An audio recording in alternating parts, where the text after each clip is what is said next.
Angela, everybody. She's awesome. Oh, thank you so much, everybody. I'm so happy to be here. I hope that you're having a good time. Is it bestiality to breastfeed a dog? I only asked because I had a dream that someone asked me, hey, do you need to breastfeed your dog? And my response was, what? Gross. He stopped breastfeeding years ago. So it got me thinking, some of us will never have children. Some people like me will never have children for various reasons. Mine is fuck that. But we'll always have dogs. So why shouldn't a devoted dog owner with a new puppy be able to experience the intimate bond of breastfeeding with the closest thing to a child that she'll ever have? I mean, I'm not going to do it, because while other women's breasts might provide life-sustaining nourishment, mine are for underwear moistening purposes only. Just trying to look out for other dog parents, that's all. I'm an atheist. It's all starting to make sense now, huh? Any other atheists in the crowd tonight? Woo! There's one. Woo! No afterlife, constant existential dread. YOLO! No, seriously. YOLO. Atheists are the worst. They are the worst. Just a lot of smug, condescending assholes in that crowd. I mean, not me. I'm one of the good ones. I feel like I make that kind of claim a lot. Like, no, I'm one of the good atheists. No, I'm one of the good feminists. No, I'm one of the good white people. It's just sad. But there are a lot of douchey atheists out there, and they make us all look bad. It's like, look, fellow atheist, I agree that there shouldn't be a monument to the 10 Commandments at City Hall, but I also don't give a shit. So if you've got this one, I'm going to go back to getting stoned and praying to Neil deGrasse Tyson. I'm also a feminist. Yes, an atheist feminist. I believe that's what's commonly referred to as the total package. No matter how sexy Beyonce tries to make it, there are still a lot of misconceptions about what being a feminist means. I think the biggest of which is that feminists hate men. Not true. I don't hate men. I've had balls in my mouth. Voluntarily. And not just a little, I'm talking a mouthful. For an extended period of time. You do not put balls in your mouth if you hate men, because spoiler alert, they don't taste very good. I will admit there is one claim about female feminists that is true. We do have penis envy. We are just so jealous that our vaginas don't work for a few minutes, tops, spew chlorinated crazy glue, and then become completely useless for the rest of the night. You lucky penis-having bastards. Multiple orgasms are for suckers.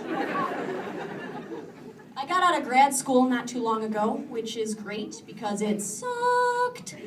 I have never felt dumber or more inferior in my entire life. Except for right now. I was a gender studies minor, and I took a class called Blackness, Power, and Sexuality, because who wouldn't? And it was really interesting, and it was really educational, but I was way out of my league. At one point during a discussion, I actually said, I forgot gay people could be racist. And it's not that I actually forgot, it's just that it didn't make any sense to me that someone who's treated like shit for something that they can't control would turn around and treat someone else like shit for something that they can't control.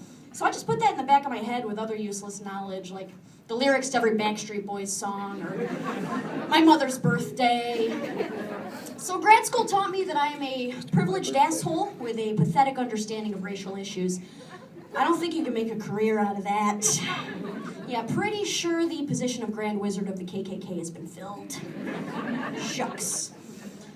My boyfriend is hotter than I am, which has its pros and cons. On the one hand, it's like a handsome, 6-foot-tall middle finger to anyone who ever called me ugly. Like, yeah, you see that good-looking motherfucker right there? He can't get enough of this ass. On the other hand, it has made me a little self-conscious about my own appearance. So our foreplay now consists of me turning out all the lights, telling him to close his eyes, and then slowly, sensually, wrapping his entire head in duct tape, so he can't peek. I've never been more disturbed than when he asked me to send him a nude selfie. He's just like, ugh, why? That's what porn is for. Go watch porn and leave me alone, pervert. I don't have a lot of sexual experience. I'm actually a little bit sexually frustrated. Not that my boyfriend doesn't satisfy me. He totally does. His cunnilingus skills are second to none. If I were a better person, I would loan him out to women everywhere and make the world a happier place. But unfortunately, I am a selfish bitch, so keep buying those vibrators, ladies. No, it's not sexually frustrated. It's more like sexually wistful. I just wish I'd had more sex before we got together, been more adventurous, more experimental. Like, I'm bisexual, and I have only made sweet love to 2 women my entire life. You know when the last time that happened was? A decade ago. I have lived in major cities since then. I have traveled abroad. I have been to many sex-positive queer and feminist events. I have missed out on so much pussy. And watching lesbian porn once a week or 4 times a day just does not cut it. Let's take a look back through the rest of my sexual history, shall we? White boy, white boy, white boy, white boy, white boy, white boy. Real creative. It's like I've got a soccer mom from Connecticut in my pants. It's 2014. You should have been more diverse, twat. That's it for me, everybody. Thank you so much.